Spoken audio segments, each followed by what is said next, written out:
저는 정치의 본정이 국민의 먹고 사는 문제를 해결하는 것이라고 생각합니다.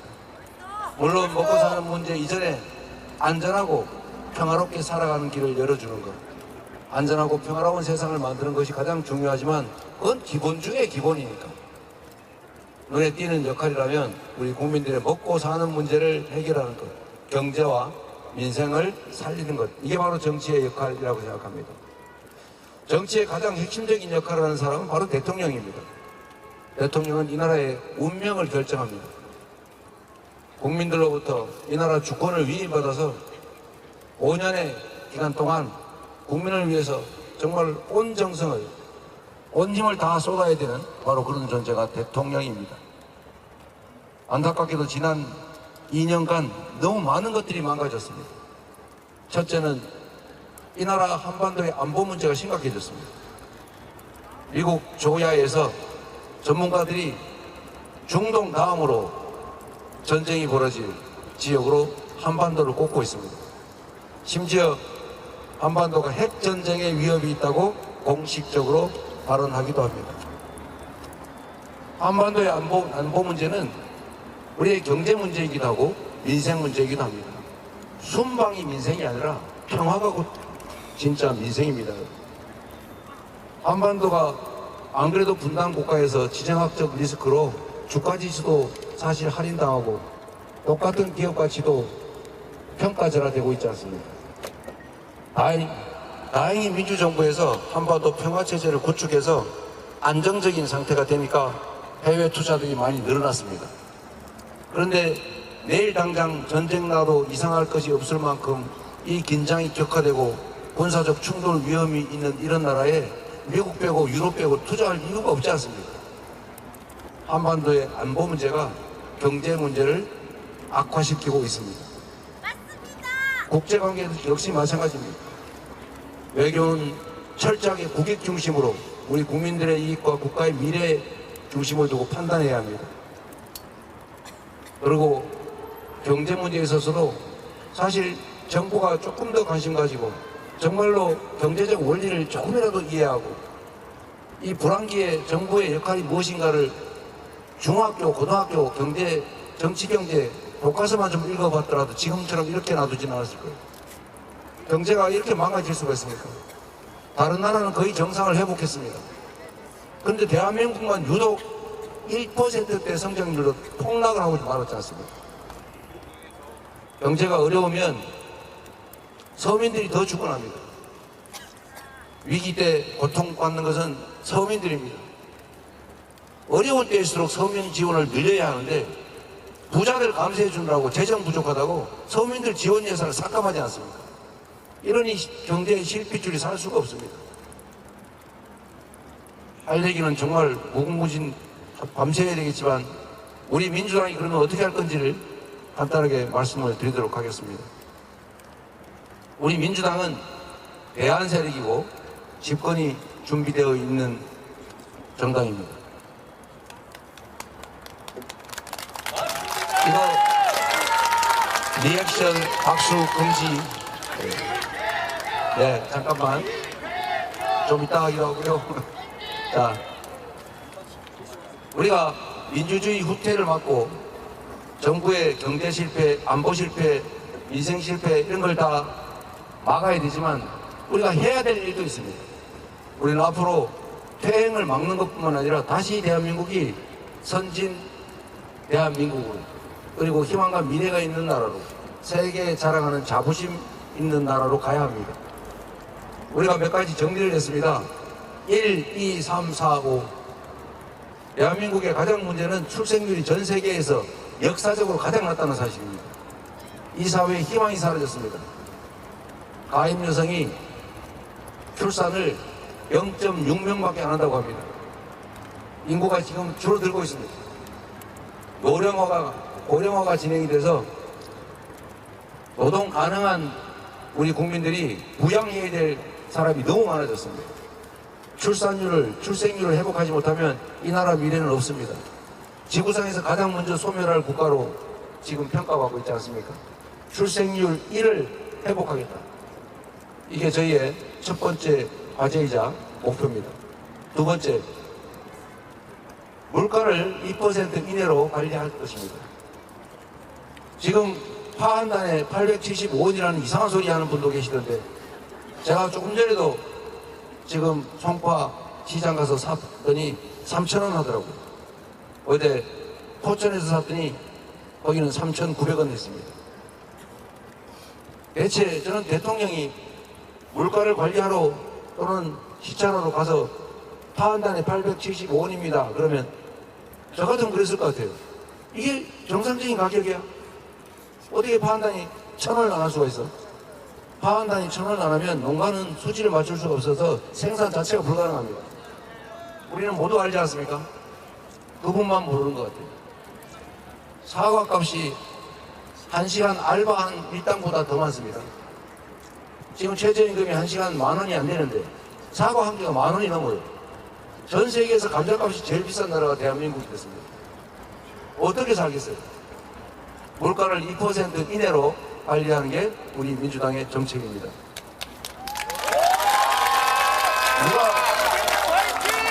누가 그렇게 저한테 질문을 했습니다. 2% 이내로 어떻게 관리할래? 물가를 가만 놔두면 지 마음대로 천정부지로 뛰겠지요. 생산 원가를 낮추기 위해서 노력해야 되지 않겠습니까? 지금 농작물 가격이 오르는 제일 큰 이유는 시설 재배인데, 시설 재배에 에너지가 많이 소모됩니다. 즉 전기세 같은 공공요금이 많이 올랐기 때문에 생산 원가가 올라가서 물가가 오르는 게 첫 번째 이유예요. 공공요금을 누구는 올릴 줄 몰라서 안 올렸습니까? 공공요금 올리지 않아서 서민들 혜택 보고 생산 단가 낮아지면 손실이 발생할 때 그 손실 떼우라고 우리 세금 낸 거 아닙니까? 그 세금 다 어디다 쓰고 세금 부족하다고 공공요금 올리는 걸로 다 해결하려고 합니다. 부자들 세금 깎아줄 여력은 있고 공공요금 억제해가지고 서민들 지원할 생각은 없는 것입니까? 이 R&D 예산도 마찬가지입니다. 똑같은 물건을 똑같은 양을 생산할 때 기술이 발전하면 생산 단가가 떨어지죠. 바로 그 기술 개발, R&D, 연구 개발을 지원하는 게 바로 정부 예산입니다. 우리나라는 가진 게 자원도 없고 특별히 없어요. 가진 거라고는 인적 자산입니다. 정말로 근면한 국민, 공부 열심히 하는 민족, 머리와 손 기술 좋은 그런 대단한 국민 아닙니까? 우리가 어릴 때 어머니들이, 아버지들이 논밭 팔고 하다못해 소 팔아가지고 대학 공부시켰잖아요. 어떤 부모가 야 요새 먹고 살기 어려우니까 학교 그만두고 나무나러 가자, 밭이나 내려가자 그랬습니까? 그런데 지금 대한민국 윤석열 정부는 실제 그렇게 하고 있어요. 야 우리 재정 부족한데 R&D 예산, 연구개발 예산 다 깎아 5조 2천원 깎았지 않습니까? 연구개발하는 대학원생들, 연구자들이 지금 밥을 먹을 수가 없어가지고 해외 탈출할 생각을 하고 있어요. 다른 나라에서 한국의 연구자 여러분들 뭐 지원금이 줄어들어서 밥도 못 먹는다면서요. 우리나라 오면 우리가 지원해 줄게요 하면서 연구자 유치 활동이 벌어지고 있습니다. 이런 연구자들 해외로 빠져나가면 대한민국 경제가 어떻게 되겠어요? 즉 농산물 가격에도 R&D 연구개발 예산이 들어있는 것입니다. 유통비용을 낮춰야 되겠죠. 다 정부가 관심 갖고 지원해야 될 영역입니다. 그게 물가를 진짜 관리하는 겁니다. 물가 담당자 지가 해가지고 야 쌀 담당 공무원, 저 고기 담당 공무원, 저 배추 담당 공무원 저기 해가지고 너 언제까지 얼마로 막아. 그래서 이 공무원들이 쫓아다니면서 기업체들 보고 야 그 판매 가격 안 낮추면 세무조사한다, 압수수색한다 이렇게 겁줘가지고 그래 물가를 낮췄다고 치세요. 유지가 되겠습니까? 안 됩니다. 참 지나간 얘기긴 합니다만 무슨 검찰 수사관을 민생특보를 임명해요? 이해가 되십니까? 자, 물가를 2% 이내로 관리하는 게 우리 민주당의 정책입니다. 세 번째, 리액션 금지, 리액션 박수 금지. 3. 경제 성장률 3%를 회복할 것입니다. 여러분, 우리는 정부가 충분히 재정 투자하고 기업들 격려하고 국제관계, 외교관계 잘 개선하면 얼마든지 3% 성장 유지할 수 있습니다. 다른 나라는 하는데 왜 한국만 못하겠어요? 지금까지 잘해왔지 않습니까? 지금처럼 엉망진창으로 국정을 운영하니까 수출도 잘 안 되고 기업들은 기가 빠지고 REIT 전 세계 추세인데 국내 재생에너지가 7%밖에 없으니까 재생에너지 조달 방법이 없어서 R200을 요구하는 기업에 맞춰서 수출하려고 생산기지가 해외로 나가고 있어요. 그러니 일자리가 줄어들죠. 그러니 성장률이 줄어들죠. 정부가 제대로 된 정책 만들고 관심 갖고 정부가 투자하고 책임져주고 하면 3% 얼마든지 성장해보갈 수 있습니다. 4. 네 번째로 우리는 4대 경제 강국을 향해서 나아가야 됩니다. 지금 10대 경제 강국이고 6대 군사 대국 아닙니까? 군사 강국 아닙니까? 지금 무역 흑자 적자 규모가 전 세계 순위로 200위를 왔다 갔다 한다고 그래요. 북한보다 더 나빠요. 수출 대한민국이 어쩌다 이렇게 됐습니까? 대한민국이 다시 4대 경제 강국으로 가야 한다. 이 말씀 드립니다. 다섯 번째, 1, 2, 3, 4, 5 다섯 번째, 주가지수 5천 시대를 우리가 만들겠습니다. 반드시 그렇게 돼야 합니다. 여기는 투자하신 분이 많을 것 같아서 이 얘기는 조금 더 길게 하도록 하겠습니다. 누가 그렇게 저한테 물었습니다. 주가지수 5천이 어떻게 가능하냐? 제가 전에도 한번 말씀드린 기억이 있는데 대한민국 기업들 역량 뛰어납니다. 대한민국 기업들이 소위 두 가지 문제, 첫 번째 지정학적 또는 대결의 위험, 분단으로 인한 군사 완전한 평화체제가 굳혀지면 대한민국 주가는 재평가받을 것입니다. 똑같은 주식도 지금 한국에 있을 때와 미국, 유럽에 있을 때 주가가 달라요. 두 번째 문제가 뭔지 아십니까? 불공정 문제예요. 주식시장에 투자할 때 누가 주가 조작해가지고 다 뺏어가요? 나는 그래프 믿고 소위 기초적인 분석 믿고 주식을 샀더니 누가 주가를 조작해가지고 어느 날 주가 오르네 그래 열심히 샀더니 폭 떨어져가지고 그냥 손해가 2배, 3배씩 3분의 1 토막, 반 토막, 심지어 10분의 1 토막 납니다. 그래서 덕분 사람 있죠? 우리가 아는 가장 유명한 사람. 주식시장의 불공정 문제가 가장 심각한 문제입니다. 누가 믿고 주식시장에 주식을 사겠어요? 언제 주가 조작 거기에 말려 들어가가지고 빈털터리 될지 모르는 주식시장에 대한 신뢰가 없습니다. 여러분. 이런 것도 있습니다. 이 주식시장이 얼마나 웃기냐면 우선 큰 회사가 하나 있어요. 알토란 같은 회사가 있습니다. 그런데 요 안에 진짜 알토란 중에 노른자를 쏙 빼가지고 자회사를 만들어요. 그러는 다음에 여기를 대주주들이 출자해가지고 지네끼리 상장해요. 그럼 여기 알맹이가 노른자가 빠져버린 계란이 쓸 데가 있습니까? 기존 주주들은 많은 거예요. 이런 짓들을 하고 있으니 누가 한국 기업한테 투자를 하겠어요? 이 불공정 문제 더 근본적으로 가면 민주주의가 제대로 정착되어 있냐 모든 영역에 이걸로 주가지수는 지금 현재 다른 개선 없이도 얼마든지 올라갈 수 있습니다. 정상화될 수 있어요. 또 하나 더 있습니다. 주가는 미래를 먹고 사는 겁니다. 지금 여러분 한국의 수출 대기업들이 해외로 탈출하고 있는 거 아십니까? 해외로 탈출하는 가장 큰 이유는 외국 정부들의 유치 노력, 예를 들면 미국처럼 보조금 주겠다, 미국에서 생산 안 하면 불이익 주겠다, 이런 당분간 채찍을 쓰니까 미국으로 많이 가죠. 그 중에 또 하나의 자연스러운 원인이 있습니다. 우리 모두가 이제 알게 된 R200입니다. 재생에너지 100% 재생에너지로 생산되지 않은 제품을 사지 않는다. 재생에너지만으로 생산된 제품만 사겠다. 이게 글로벌 기업들의 표준이 되고 있어요. 그래서 우리 현재 상태도 이미 한국 기업들이 글로벌 기업들하고 5년, 10년 장기 계약을 하려고 그러면 그 회사가 앞으로 그러면 너네 5년 후, 10년 후에 재생에너지를 어떻게 공급할지를 재생에너지를 어떻게 조달해서 제품을 생산해서 R200을 충족할지 계획서를 내라 이렇게 요구를 합니다. 그런데 한국의 생산 기반을 둔 수출 기업들은 그걸 맞출 수가 없어요. 왜 그러냐? 국내에 있는 재생에너지가 1개 재벌 기업이 쓰기에도 부족할 정도로 얼마 안 됩니다. 전체 전력 생산량이 7%, 8%밖에 안 돼요. 그러면 나머지 기업들은 어떻게 하느냐? 쓸래도 쓸 수가 없습니다. 방법은 딱 하나 있습니다. 생산 기지를 해외로 옮긴 겁니다. 지금 이것 때문에 철수하는 기업들도 많고 국내 생산 기지를 해외로 옮기는 기업도 많고 국내에 투자하려고 하다가 이 재생에너지 문제 때문에 결정을 못하고 있는 기업들이 너무 많습니다. 이 정부의 핵심 책임자가 그렇게 말하지 않습니까? 나 그거 모르는데? 몰라도 되는 거 아니야? 모르면 배워야죠. 국가의 운명이 달린 일입니다.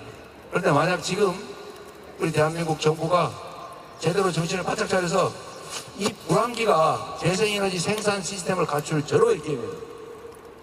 여러분, 우리 산업화 고속도로 이거 깔아서 산업화하지 않았습니까? 전국에 고속도로를 까니까 지방에서 생산된 제품들이 빠르게 집중될 수 있었죠. 우리 김대중 대통령이 정부화 고속도로를 깔았습니다. 소위 인터넷망. 그래서 대한민국이 IT 강국이 됐어요. 그걸로 지금 우리 먹고 살고 있죠. 세 번째로 우리가 해야 될 일이 뭐냐? 에너지 고속도로를 깔아야 됩니다. 재생에너지는 어디서 생산되느냐? 강남에서 생산할 수가 없어요. 생산이 가능한 곳은 서남, 동, 해안, 저기 태백산 산 꼭대기. 한번 생각해 보십시오. 버려진 해안 얼마나 많습니까? 또 나전 수심에 서해안, 남해안 얼마나 좋아요. 해상 풍력 발전해도 되죠. 저 태백산 저기 평창 살구자기에서 그 논뚝길, 바둑길, 도로, 개천, 제방 이런 묵어가는 논밭에다가 그 태양광 농사 지으면 그냥 농사보다 몇 배의 수익이 납니다. 그런데 정부가 해줘야 될 게 하나 있어요. 지금은 전력을 받기만 하지 않습니까? 전기줄을 통해서. 전력을 생산해서 코드를 꽂아가지고 남을 때는 팔고 모자랄 때는 받을 수 있게 지능형 전력망을 깔아주면 됩니다. 이게 바로 에너지 고속도로입니다.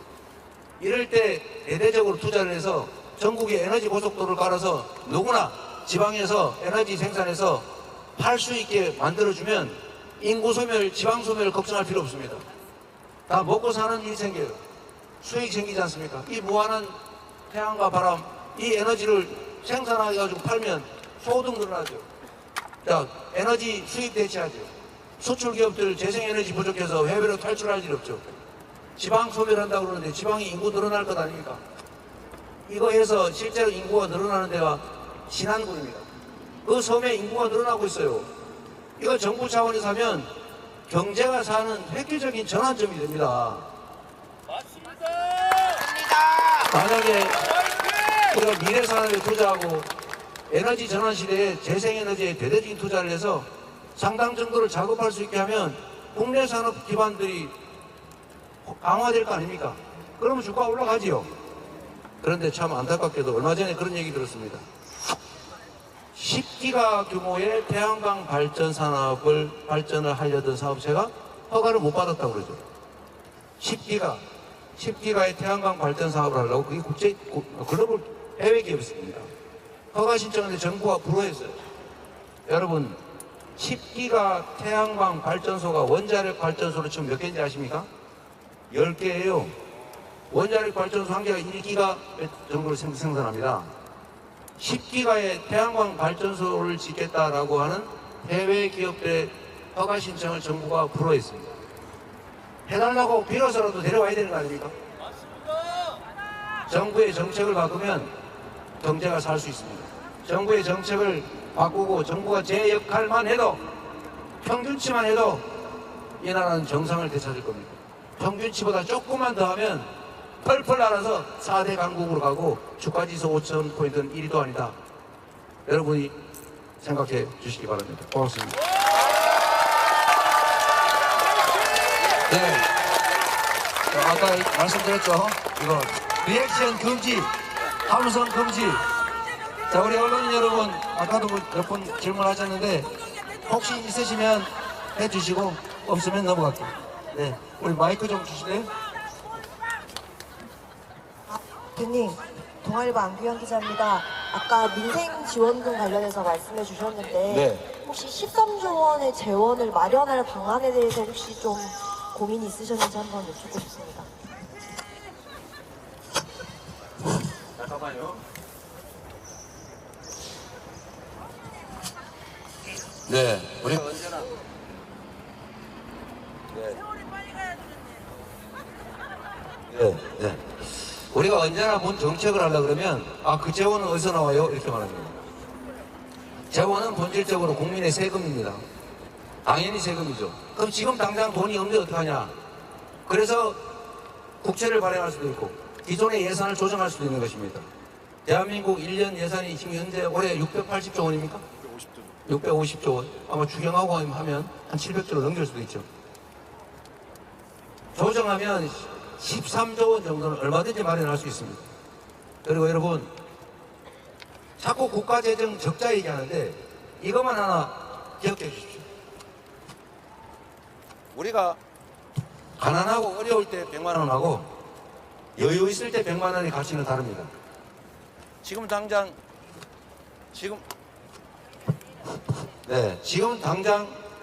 수술을 하거나 이거 왜 이러지? 하시면 될 것 같은데 그게 나을 네. 지금 당장 우리가 수술을 하거나 학비를 내거나 중요한 지출을 해야 되는데 100만 원이 없어요. 그런데 2년 후에 되면 어딘가 수입이 드러나서 100만 원 정도는 일도 아니게 됩니다. 이럴 때 우리는 어떻게 해요? 빌려서 쓰거나 어디 적금 들어오는 거 잠깐 전용하거나 이렇게 하죠. 그러다 여유 있을 때 다시 그걸 채워 넣으면 됩니다. 인생에 있어서 마찬가지입니다. 정말로 힘들고 어려운 20대 때 1,000만 원하고 성공한 다음 50대에 1,000만 원은 가치가 달라요. 이게 자산 배분이라고